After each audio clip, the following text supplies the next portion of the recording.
2012. A paleontologist's hand shakes as she measures a fossilized vertebra for the third time. The numbers can't be right.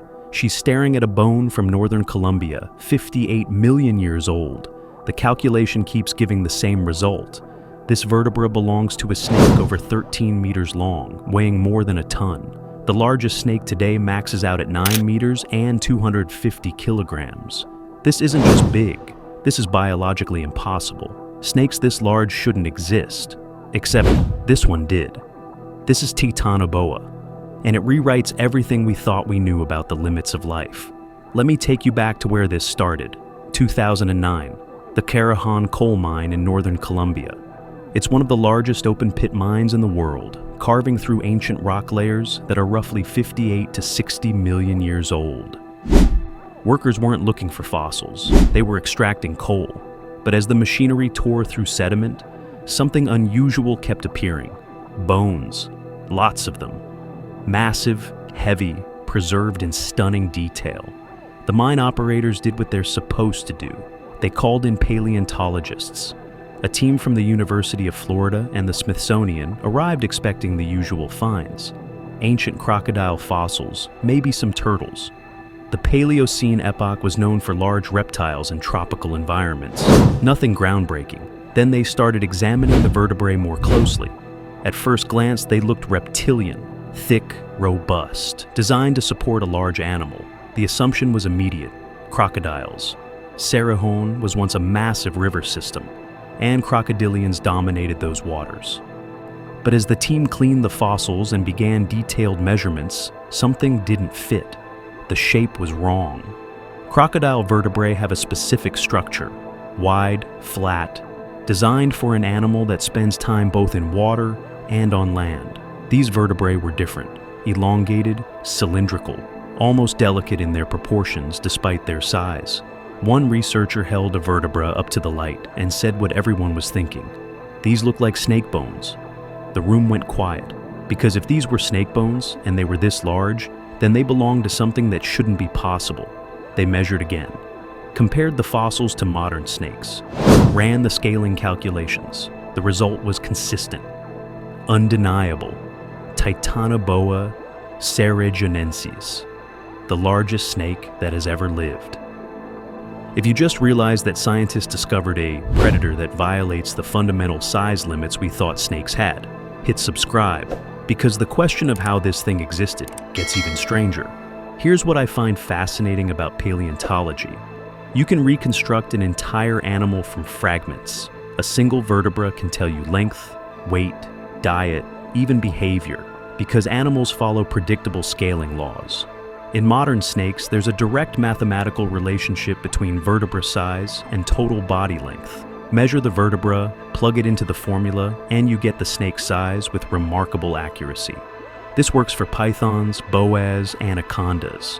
Every living species confirms the pattern. So, when researchers measured Titanoboa's vertebrae, they used the same formula. And the numbers came back impossible. Conservative estimates put Titanoboa at 12.8 meters long. That's 42 feet, roughly the length of a school bus. Weight estimates range from 1,100 to 1,300 kilograms. That's over a ton for a snake. For context, the largest anaconda ever reliably measured was 8.8 meters and weighed approximately 227 kilograms. Titanoboa was nearly 50% longer and almost 6 times heavier. But here's where it gets strange. Size isn't random, it's constrained by physics and biology. Larger animals need stronger bones to support their weight. They need more efficient circulatory systems to pump blood. They need more food to fuel their metabolism. Every increase in size multiplies these challenges. For snakes, the constraints are even tighter.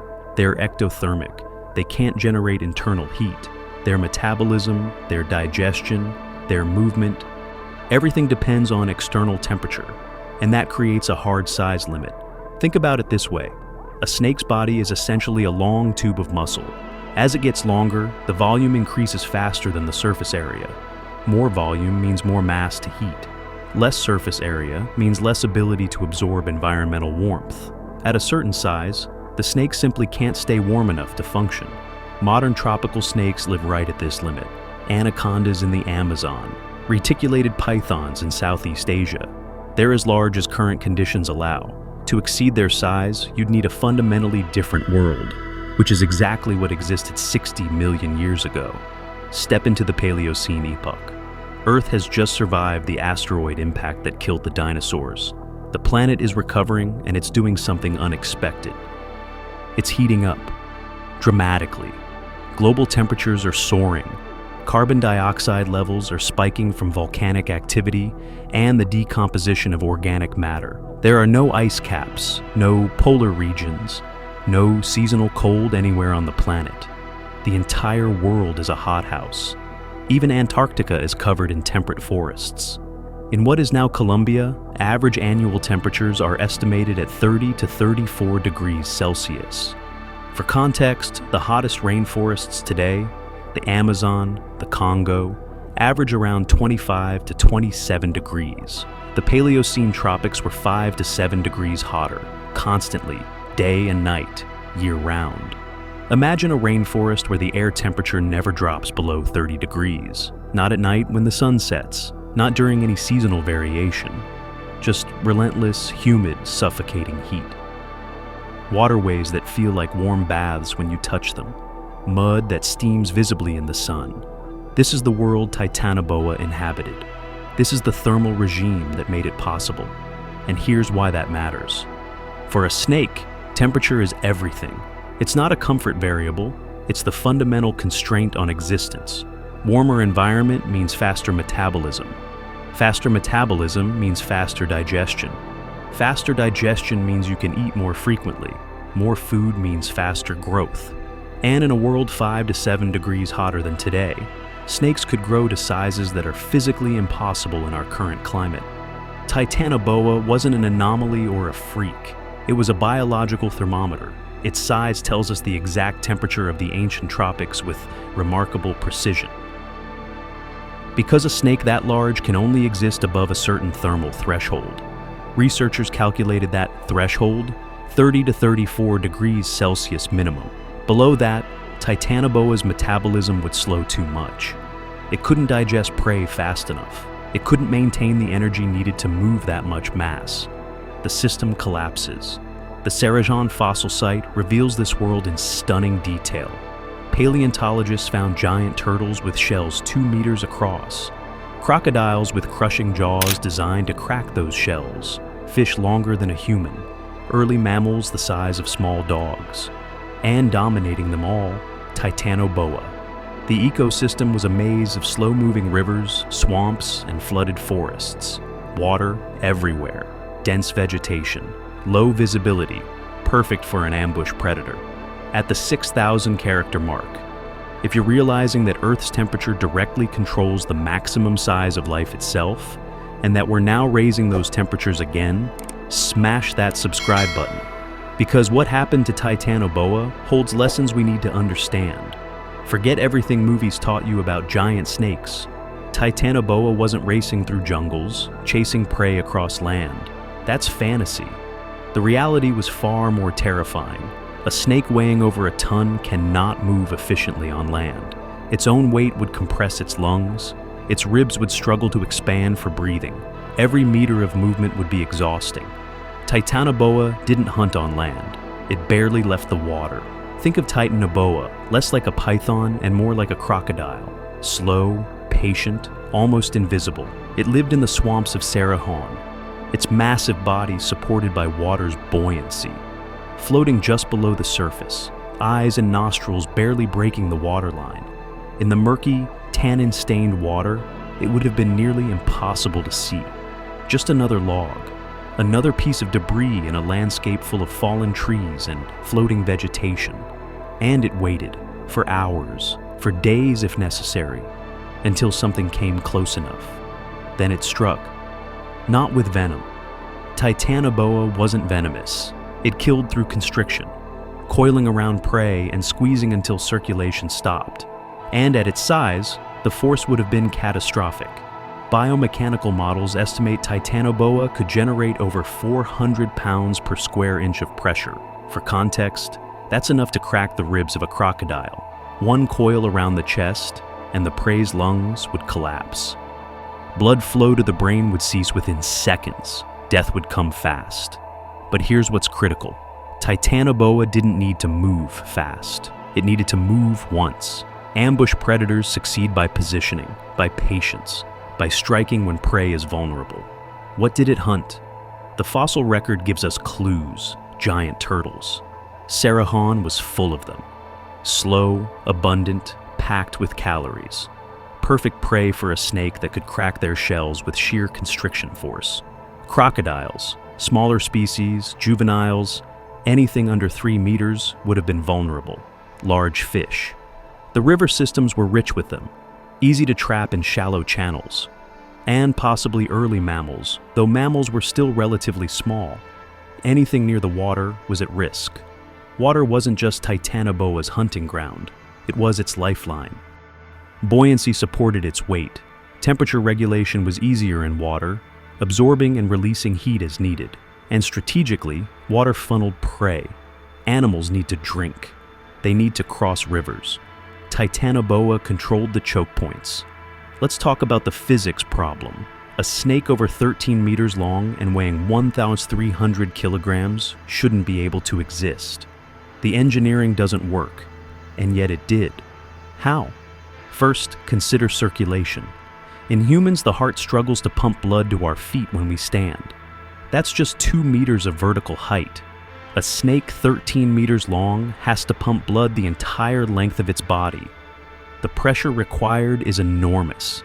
How did Titanoboa's heart manage it? The answer is position. Titanoboa was almost always horizontal, floating in water or lying flat on the ground. It never raised its head high above its body for extended periods. Horizontal positioning reduces the circulatory challenge dramatically. Blood doesn't fight gravity. The heart pumps along a relatively flat plane. Second, consider breathing. Snakes breathe through expansion and contraction of their ribs. But when you weigh over a ton, your own body mass compresses your torso. On land, Titanoboa would struggle to fully inflate its lungs. In water, buoyancy compensates. The surrounding water supports the body, reducing pressure on internal organs. Third, consider movement. On land, a snake this large would generate enormous friction with the ground. Scales dragging across surfaces create heat and wear. In water, that friction disappears. Titanoboa could glide with minimal effort, using its body as both propulsion and steering. But the most critical factor was temperature. Titanoboa's metabolism ran hot, not because it generated heat internally, but because the environment was 30+ degrees constantly. Its muscles stayed warm. Its digestion remained fast. It could process massive meals. A crocodile or giant turtle could take weeks to digest. But in that heat, Titanoboa's gut worked efficiently, extracting maximum energy from every kill. This is biology pushed to its absolute limit. Every aspect of Titanoboa's body was optimized for a specific set of environmental conditions: hot, humid, aquatic. Remove any one of those factors and the system collapses. So, if Titanoboa was so perfectly adapted, why isn't it still around? The answer is both simple and sobering. The world changed, and Titanoboa couldn't. After the Paleocene epoch, Earth began to cool. Not suddenly, not catastrophically, just gradually. Average global temperatures dropped by 3 to 5 degrees Celsius over several million years. That's it. 3 to 5 degrees. For a warm-blooded animal, that's manageable. Mammals can adjust, grow thicker fur, change behavior, migrate. But for an ectothermic giant like Titanoboa, it was a death sentence. Here's what happens when temperatures drop for a large snake. Metabolism slows. Digestion takes longer. A meal that once took 2 weeks to process now takes a month. Growth rates plummet. Juvenile snakes can't reach reproductive size fast enough. And critically, the size ceiling drops. Remember, Titanoboa's size was only possible above 30 degrees Celsius. As temperatures fell to 27, then 25 degrees, snakes that large simply couldn't function. They couldn't digest enough food to maintain their mass. They couldn't move effectively. They became evolutionary liabilities. The entire ecosystem was shifting. Mammals, warm-blooded and adaptable, were diversifying. They could remain active in cooler temperatures. They competed for the same prey, and they weren't vulnerable to thermal constraints. The giant turtles of Cerrejón declined. The massive crocodiles shrank. The whole Paleocene megafauna collapsed as the planet cooled. Titanoboa was just one casualty in a broader climate-driven extinction. And this is what haunts me. Titanoboa died not from predation, not from competition, not from disease. It died because the planet cooled by a few degrees. That's the margin. That's how fragile life at the extreme edge is. We're now raising global temperatures at a rate faster than anything in the geological record. We're recreating the thermal conditions that produced Titanoboa. And we have no idea what that unleashes. The lesson of Titanoboa isn't just about the past. It's a warning about the future. The discovery of Titanoboa changed paleontology. It proved that size limits aren't fixed. They're environmental. The right conditions can push life to extremes we didn't think possible. But it also revealed something uncomfortable. Life at the extremes is fragile. Titanoboa dominated its world for millions of years. Then a few degrees of temperature change, and it vanished. No transition species, no smaller descendants. Just gone. This is the pattern we see throughout history. When environments change slowly, life adapts. Species evolve. Ecosystems shift gradually. But when change happens quickly, extinction cascades. The specialists die first. The giants fall. The organisms at the edge of biological possibility have no buffer. Titanoboa was at that edge. Every aspect of its biology was tuned for one specific world. When that world disappeared, so did the snake. Today we're changing the planet faster than any natural process. We're raising temperatures, altering rainfall patterns, shifting entire climate zones. And the creatures at the edge, the specialists, the giants, they're the ones who'll go first. Titanoboa's extinction wasn't a random event. It was a direct consequence of climate change. And if we're honest, it's a preview of what's coming. We're not just changing temperatures, we're rewriting the rules that determine what sizes, what forms, what species can exist. The snake that broke the laws of biology reminds us that those laws are written by the environment. Change the environment, and you change what's possible.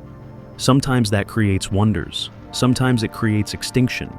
We're about to find out which. We started in a coal mine in Colombia, with a bone that didn't make sense, with measurements that pointed to an animal that shouldn't exist. And we ended up here, staring at a lesson written in fossil form. Titanoboa was real, a snake over 13 meters long, weighing more than a ton, hunting in swamps so hot they're unimaginable to us now. It ruled the Paleocene tropics for millions of years. And then it vanished because the planet cooled by a few degrees. That's the lesson. Life at the extremes is magnificent, but it's also fragile. Tiny shifts in temperature, in rainfall, in climate patterns, and the giants fall. The specialists die. The impossible becomes extinct. We're shifting those parameters now, faster than ever, and we don't know what we're creating, what new extremes might emerge, what current giants might fall. The age of Titanoboa ended with cooling. What does the age of warming bring?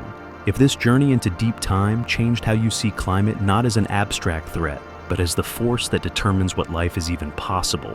Subscribe and join us as we explore more creatures that prove the environment doesn't just shape life, it defines its limits. The past is full of warnings. We just have to listen.